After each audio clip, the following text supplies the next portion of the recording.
Nesse vídeo nós vamos falar sobre a grande árvore. O que seria essa grande árvore, segundo está escrito no livro do profeta Daniel? Todos os povos, nações naquela época viviam em paz. Nabucodonosor já tinha conquistado as terras, já tinha escravizado todas as tribos de Israel. Aparentemente parecia estar tudo bem. Porém, um dia, Nabucodonosor encontrou-se assim muito assustado, porque ele teve um sonho e aquela imagem não saía da sua cabeça.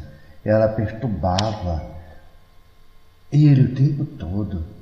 Então ele reuniu todos os magos, caldeus, adivinhos diante deles para poder interpretar. Inclusive o profeta Daniel, cujo nome era Beltsazar. Era comum modificar o nome das pessoas. Por que era comum? Vejam bem, quando Daniel passa a ser o mago, ele passa a ser o grande Beltsazar.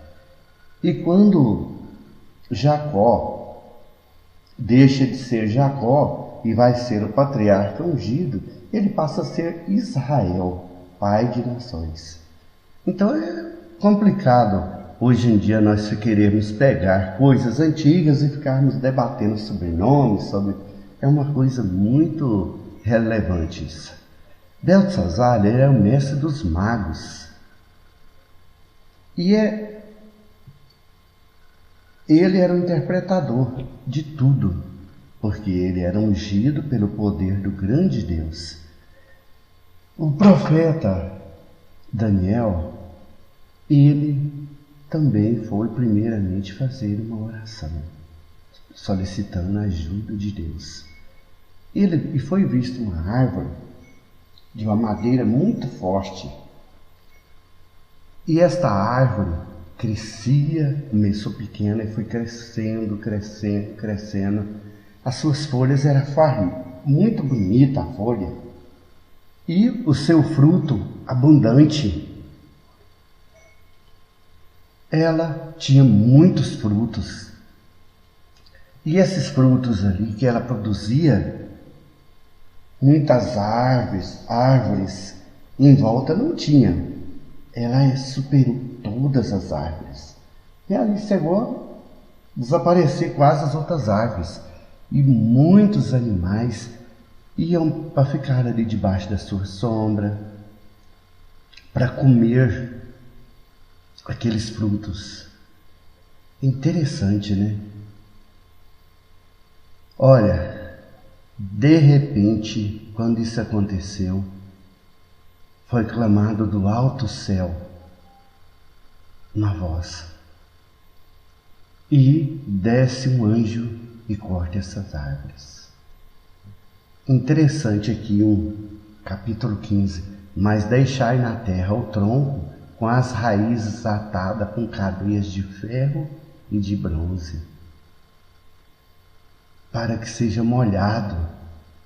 Interessante, porque essa grande árvore, muitos pensam que essa grande árvore é apenas um simbolismo, mas não. Ela não é um simbolismo. Até os dias de hoje, essa grande árvore, ela ainda persiste.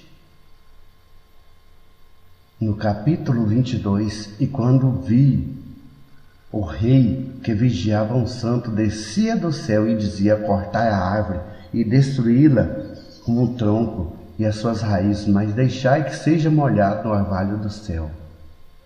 Nabucodonosor, ele foi exatamente sentenciado a viver no meio dos animais. Já pensou se na atualidade, hoje, houvesse assim, aquele governante que é corrupto, aquele sacerdote que é corrupto, se houvesse uma sentença do alto céu e colocasse esse sacerdote corrupto, esse político corrupto, para ser sentenciado a um castigo celestial. Como será esse tipo de castigo? Será, digníssimo amado irmão, que você estaria fora desse castigo? Ou será que não? Essa grande árvore, ela domina toda a terra. Ela é grande. Essa grande árvore é uma combinação de 3 coisas. Vocês estão vendo aí nas fotos aí da montagem do livro. Ela é a política, com seus 3 poderes, executivo, legislativo e judiciário. Quando você recebe o seu 13º, suas férias, porque seu patrão é bonzinho? Não. É porque existe uma lei que obriga. E esse grande Belzebu, que é um dos deuses, o grande Bel da Babilônia, que eles fizeram estátuas para venerá-lo, ele é nada mais, nada menos que a deusa Têmis, na sua forma angelical. A deusa Têmis, ela é uma deusa da justiça. Essa deusa da justiça, ela comanda a economia. Tudo está ligado à justiça. Quando se decreta uma lei, ela é cumprida. A justiça, ela simplesmente, ela não manda recado. Ela simplesmente desfaz. E é obrigado a ser feito. Não tem por onde correr. Não existe recadinhos com a justiça. Ou faz ou vai ser punido. Então nós estamos vivendo aí em uma combinação perfeita, que começa na Babilônia, o reinado de ouro, e nós estamos na parte de ferro, que são 4 ossos. Esses 4 ossos começam com os Césares. Os Césares, eles vêm, instituem aquele reinado de Roma. Quando os Césares caem, a igreja, o clero naquela época já era dominante e começou a pôr terror, a queimar as pessoas. Se você estudar a história aí, vocês vão ver coisas horripilantes. Só por volta entre o ano 1500 e o ano 1600, quase no final do ano 1500, o ano 1560, por aí, 50, inicia-se o 3º grupo dos fariseus, os protestantes. E esse grupo passa a lutar contra a igreja, contra o clero. Aí o clero tem problema. Aí o clero, ao invés de cuidar, de perseguir as pessoas, de perseguir os magos, os sábios, os estudiosos, os cientistas, eles vão passar a tentar recuperar novos adeptos para escravizar. E naquela época, a igreja vendia indulgências. Você comprava aí a salvação do teu tio, do teu avô, bastava pagar. Pagou, está salvo. Mais ou menos o que nós vivemos de dia de hoje. Aí forma-se essa roda, ao qual nós já falamos. Aí surge, com essa abalo da igreja, vai caindo aos pouquinhos. Não vai pensando vocês que caiu, não. Não, vai caindo aos pouquinhos. Quanto mais vai caindo, mais vai subindo os saduceus, chegando ao ponto que quando chega no século XIX para o século XX, os saduceus já comandavam grande parte do mundo. Chegando no século XX, basicamente a economia, a política, a ciência estava na mão dos saduceus. O que seria essa ciência? Aí vem a época da industrialização, a formação das indústrias. Como os saduceus, eles investiram na ciência, a tendência deles todos foi ser os grandes fabricantes, donos de grandes fábricas. E as fábricas passou a dominar a economia. E eles, pela influência do capitalismo, tornam-se grandes políticos. E passam, através da política, através da ciência, a dominar a economia, praticamente. E isso vem até nos dias de hoje, então, entre o século XIX e o século XX, com a explosão aí da indústria, explosão através de Nikola Tesla, através de vários aí sábios que surgiram ao longo do tempo, que foram trazendo informações. Muitos foram mortos. E aí, meus irmãos, há uma combinação perfeita. Os fariseus segundo e os fariseus terceiro, sendo que os fariseus primeiro ficam lá no Oriente Médio. É aqui, pronto, e acabou. Eles não aceitam nada, eles são ele, e se alguém tentar a encher o saco deles, já era. Simplesmente já era. Então os fariseus primeiro é aquilo ali e acabou. Não aceita mais nada não.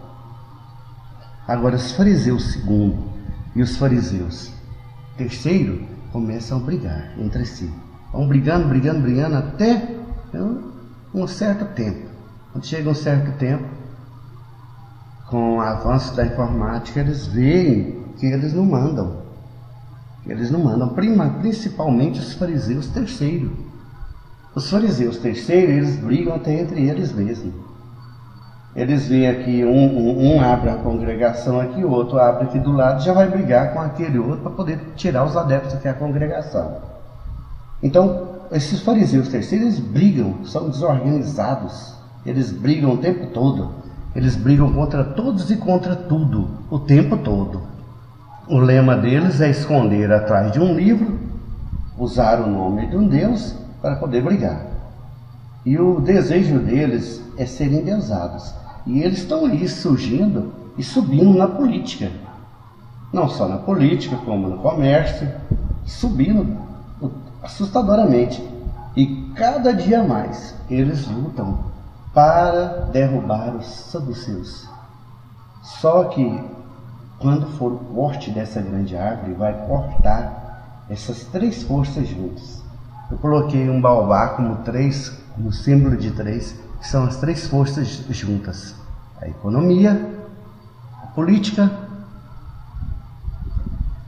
e a religião.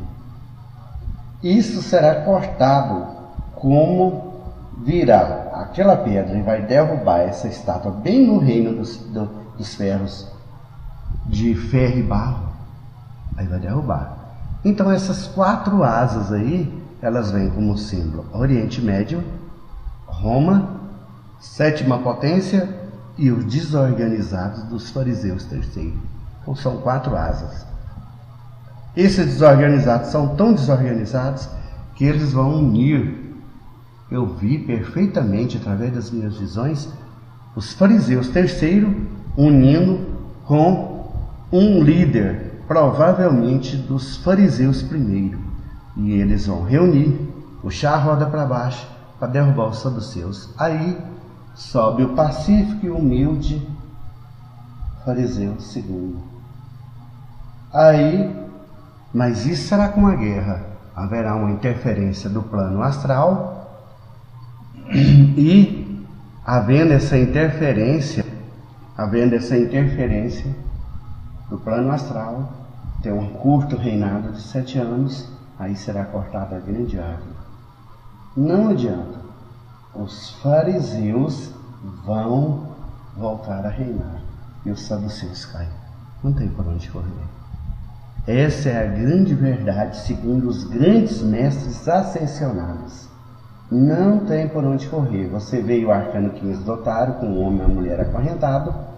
É a economia que escravizou a todos.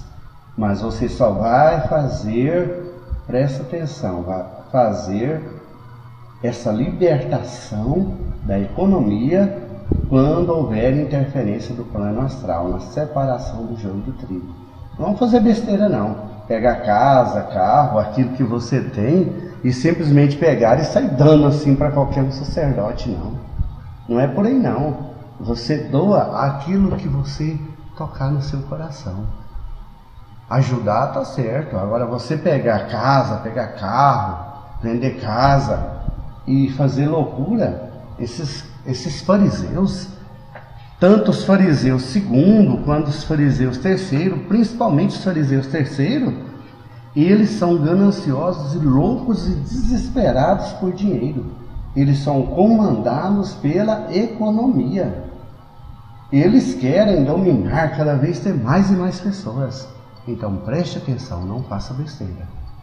Na hora certa haverá interferência. Se você tiver coragem de largar essas coisas que você tem, que você vem juntando, e seguir um caminho através de um sacerdote, de um líder humilde, que tem humildade no coração, ele vai te conduzir a um local seguro e você será arrebatado ao plano superior, será levado ao plano superior, e aí sim, lá você vai estudar, vai ser preparado, aí surge as pragas de Apocalipse, que está aí o símbolo, mas você só vai ser liberto nessa época. Não vai pensando que vai vir um anjo arrebatar as igrejas como preste atenção em Apocalipse. É meio complicado essas 7 cartas das igrejas, é meio complicado. Tem um temperinho nelas aí, não dá para engolir não. Preste atenção. Não engula tudo. Pesquise, estude e analise. Veja o tanto que o homem está ganancioso. E essa grande árvore, ela é nada mais, nada menos que a mesma estátua do sonho de Nabucodonosor. Só que vem uma interpretação da grande árvore para mostrar para Nabucodonosor que ele ia passar pelo que ele ia passar. Que cada um tenha sabedoria, que cada um busque a sua sabedoria, que cada um busque dentro de si a verdadeira mensagem de um poderoso Deus. Não de um Deus capitalista, de um Deus ganancioso, e sim de um Deus humilde, de um Deus socialista. Jesus, ao longo dos tempos, em todo o teu ministério, ele fez milagres para todos, não só para o judeu, mas também para o gentio, que era o estrangeiro. Quer dizer, não é porque você não está dentro de uma congregação que você não vai receber um milagre vindo do plano da luz. Vai sim, vai. Se você for bom, honesto, fizer as coisas, disse Jesus, olha, se você, quando deres uma esmola, não toqueis trombeta, porque lá do céu, o bom Deus vai ver que você é bom, ele vai te enxergar e ele vai te ajudar. Seja bom, seja honesto, compra ou paga. Não faça igual muitos sacerdotes aí, que está ensinando o povo a dar o calote. Leva esse lencinho emanado. Com certeza, esse lencinho emanado está emanado por poderes de Beelzebul. Leiam, os fariseus falou, vós não vai expulsar espíritos trevosos em nome do maioral do inferno. É o que está acontecendo aí. Muitos estão expulsando em nome do maioral do inferno, o Beelzebul. E muitos usando os poderes de Beelzebul para simplesmente emanar lenços, fazer abominações. E disse Jesus, o homem tem que ser sim, sim, não, não. O que vir fora isso é das trevas. Então põe uma coisa na sua cabeça, se você está sendo honesto, está sendo bom, é o suficiente. Se você está andando no caminho reto da justiça, você está fazendo algo de bom. O que adianta você pegar e batizar, lavar o copo por fora e não lavar por dentro? Continuar olhando com a cara feia para cada um que entra mal vestido dentro da sua congregação. Já aconteceu isso comigo. Eu sempre sou uma pessoa humilde e pobre. Então, o que adianta? Então você não lavou o copo por dentro, só por fora. Você só entrou naquela água ali e lavou por fora, pronto, estou salvo. Não é por aí não. O que adianta você ver um irmão que está com a energia ali atrasada, que está com a luz atrasada, que está desempregado, e você não estender a mão? Você não estender a mão, dar um pão, um arroz, um café para uma pessoa? Você que é um fariseu terceiro, só paga o salário melhor para aquele que é fariseu terceiro. Para você que é um chefe, que é fariseu terceiro, só dá as gratificações melhor para aqueles que fizerem parte do seu grupo. Não é por aí. Jesus, ele não teve exceção de pessoas e ele não cobrou por milagre, igual os nossos grandes milagreiros aí estão fazendo hoje. Que Deus te abençoe e te guarde. Que Deus faça resplandecer o rosto dele sobre ti e que você encontre a verdadeira humildade. A paz. Adamastê.